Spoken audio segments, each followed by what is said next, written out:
अस्सलाम वालेकुम फ्रेंड्स, आज आपको बेहतरीन उम्रा पैकेजेस के हवाले से मालूमात देने लगा हूं। सबसे पहले आपको बताता चलूं 15 दिन, 21 दिन और 28 दिन के मैं उम्रा पैकेजेस के हवाले से बताऊंगा। इसके अलावा इंपॉर्टेंट मालूमात मजीद भी दूंगा, बड़ी तब्दीलियों के बारे में भी बताऊंगा। सबसे पहले आपको बताता चलूं शटल सर्विस तकरीबन 1100 मीटर फासले पर अगर आप पैकेज लेते हैं, मुकम्मल पैकेज आपको मिलेगा 2,05,000 रुपए का 15 दिन का पैकेज। 21 दिन का लेंगे तो 2,11,000 रुपए का, जबकि 28 दिन का 2,20,000 रुपए का। फ्रेंड, इसमें जो 5-7 हज़ार रुपए डिफरेंस आ रहा है वो सिर्फ और सिर्फ होटल के रेंट का आ रहा है, बाकी ऑलमोस्ट पैकेज सेम ही है। सेकंड नंबर पे अगर आप लेते हैं मक्का पाक में शटल सर्विस, मदीना पाक में वॉकिंग डिस्टेंस 600 मीटर फासले पर, फिर 15 दिन का आपको 2,18,000 रुपए का कंप्लीट पैकेज मिलेगा। 21 दिन का आपको मिलेगा 2,28,000 रुपए का, जबकि 2,42,000 रुपए का 28 डेज तक के लिए आपको मिलेगा।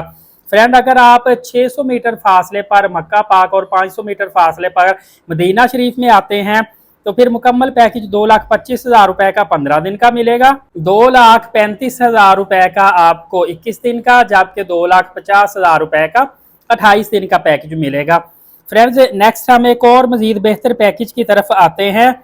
समझ लें कि जहाँ पे हिजरा रोड पे मस्जिद हिजरा है उसके करीब करीब मक्का पाक में रहायश होगी, मदीना पाक में आपको कुबरी के बिल्कुल ऊपर या पास पास रहायश होगी, कह लें कि 450-500 मीटर फासले पर। ये आपको 2,28,000 रुपए का 15 दिन का पैकेज मिलेगा, 2,43,000 रुपए का 21 दिन का पैकेज मिलेगा, जबकि 2,60,000 रुपए का 28 दिन का पैकेज मिलेगा। अब हम आते हैं 500 मीटर फासला मक्का पाक, 250 मीटर फासला मदीना पाक। यहाँ पे आपको 2,40,000 रुपए का 15 दिन का पैकेज कंप्लीट मिलेगा, 2,58,000 रुपए का 21 दिन का, जबकि 2,82,000 रुपए का 28 दिन का पैकेज मिलेगा। इस पैकेज के अंदर आपको एयरलाइन आने जाने की ticket, hotel, transport, visa, each and everything इसके अंदर शामिल होगी, सिवाय खाने के। खाना आपने अपना सेपरेट खाना होता है। फ्रेंड्स, वीडियो पूरी देखिएगा, बहुत बेहतरीन, बहुत प्यारी मजेदार सी मालूमात इसमें आपको मैं दे रहा हूँ। इसमें आपको एयरलाइन बताता हूँ कौन कौन सी एयरलाइंस ऑपरेट करेंगी। सऊदी एयरलाइन होगी, फ्लाई जना होगी, फ्लाई दुबई, एयर ब्लूसरी air, air Sial, Emirates, fly nas, Turkish air. Friends, Turkish air देखिए, जिन्होंने तुर्की से वाया तुर्की से जिन्होंने जाना होगा ना उम्रा करने के लिए, वो तुर्किश एयर करवा सकते हैं। मैंने तकरीबन 1-1.5 साल पहले वीडियोस 2 बनाई हुई थी जिसमें मुकम्मल मालूमात दी थी कि उम्रा वाया दुबई और उम्रा वाया तुर्की।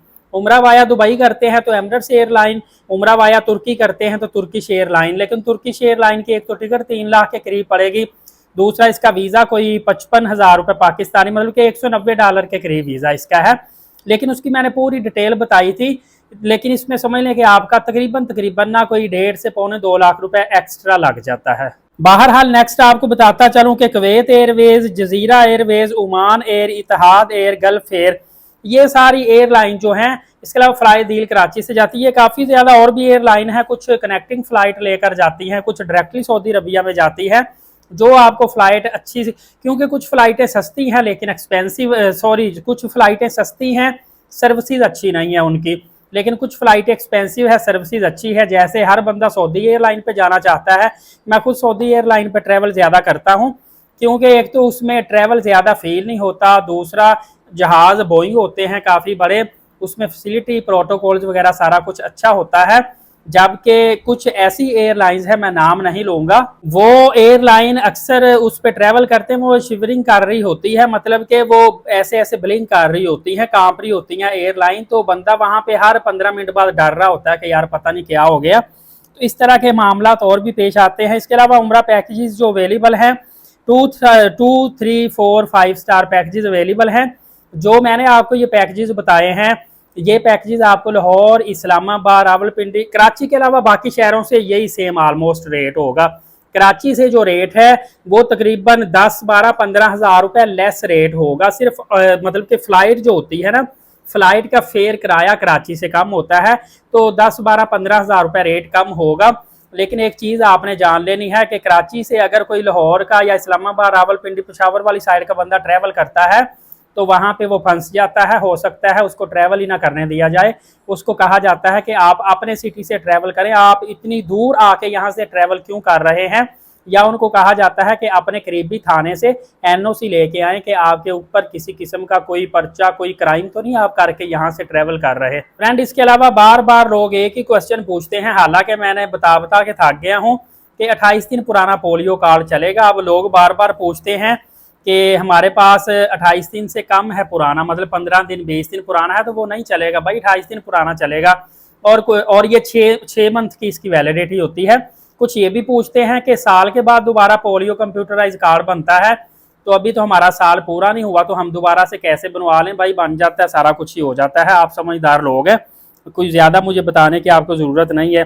इसके अलावा इसमें आपने सऊदी बायोमेट्रिक्स जो करवानी होती है ना, सिंपल जैसे हज की तरह करवाते हैं। सऊदी बायोमेट्रिक ऐप आपने ओपन करनी है, मोबाइल आपका अच्छा होना चाहिए, कैमरा अच्छा होना चाहिए, क्योंकि अगर आपकी बायोमेट्रिक्स ना हुई तो फिर बड़ा मसला बन जाएगा। फिर आपको इत्मीनान से अपॉइंटमेंट लेनी पड़ेगी, वहाँ लंबी लाइनों में लगेंगे, एक दिन के अंदर कई दफ़ा बारी नहीं भी आती, बड़ी वहाँ पे खज्जल खारी टेंशन होगी।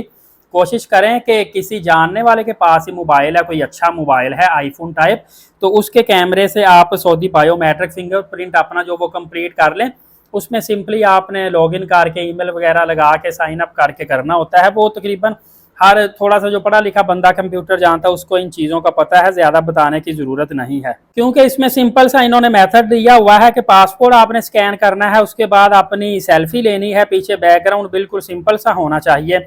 इसके अलावा आपने मुकम्मल बायोमेट्रिक की तस्दीक करनी है। फिंगरप्रिंट स्कैनिंग के लिए हिदायत वो देंगे, जैसे जैसे वो कहेंगे ऐसे इशारा करें, ये करें, वो सारा आपने मरहलावार करना है। इसके बाद आपने अपने सफारत खाने का इंतखाब करना होता है। सफारत खाने का इंतखाब मतलब कराची में है, इस्लामाबाद में, जहाँ में भी है। इसके अलावा आप अपने ट्रैवल एजेंट से भी पूछ सकते हैं।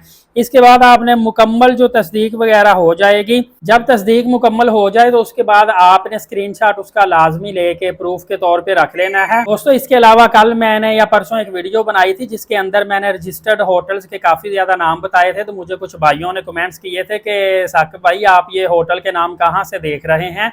तो ये नुसुक एप्लीकेशन पे जाएंगे, वहाँ पे होटल की पूरी लिस्ट आ जाएगी, वहाँ से आप देख सकते हैं। हो सकता है आप खुद ना भी देख सकें या आपका वहाँ पे अकाउंट ना हो, तो आप अपने जानने वाले ट्रैवल एजेंट को कह के आप मोबाइल पे पिक्चर डायरेक्टली उतार लें। अगर पीडीएफ मिलता है पीडीएफ ले लें, वहाँ से आपको पता चल जाएगा। और अगर आपको होटल की कैटेगरी कौन सी स्टार कैटेगरी है और इसके अलावा लोकेशन इसकी कितने मीटर फासले पे है वो नहीं पता चलता ना, तो गूगल पे जाके सर्च करेंगे, वहाँ से हर चीज़ पता चल जाएगी आपको। तो ये एक इजी मेथड है, यहाँ से आप ये तमाम तर चीज़ें हासिल कर सकते हैं। स्टार्टिंग पे तमाम तर मराहल काफ़ी मुश्किल है सर्विस प्रोवाइडर के लिए भी और आम उम्रा ज़ायरीन के लिए भी, लेकिन इंशाल्लाह आहिस्ता आहिस्ता तमाम तर आसानियाँ पैदा हो जाएंगी और हम भी यूज टू हो जाएंगे। वीडियो लंबी नहीं करना चाहता, फर्दर अपडेट जानने के लिए एलीट साकिब यूट्यूब चैनल को सब्सक्राइब कर लें, नमाज कायम करें, नबी पाक सल्लल्लाहु अलैहि वसल्लम पे रोज़ाना कसरत से दुरूद पाक और कुरान मुकद्दस की तिलावत करते रहा करें। शुक्रिया, जज़ाकल्लाह।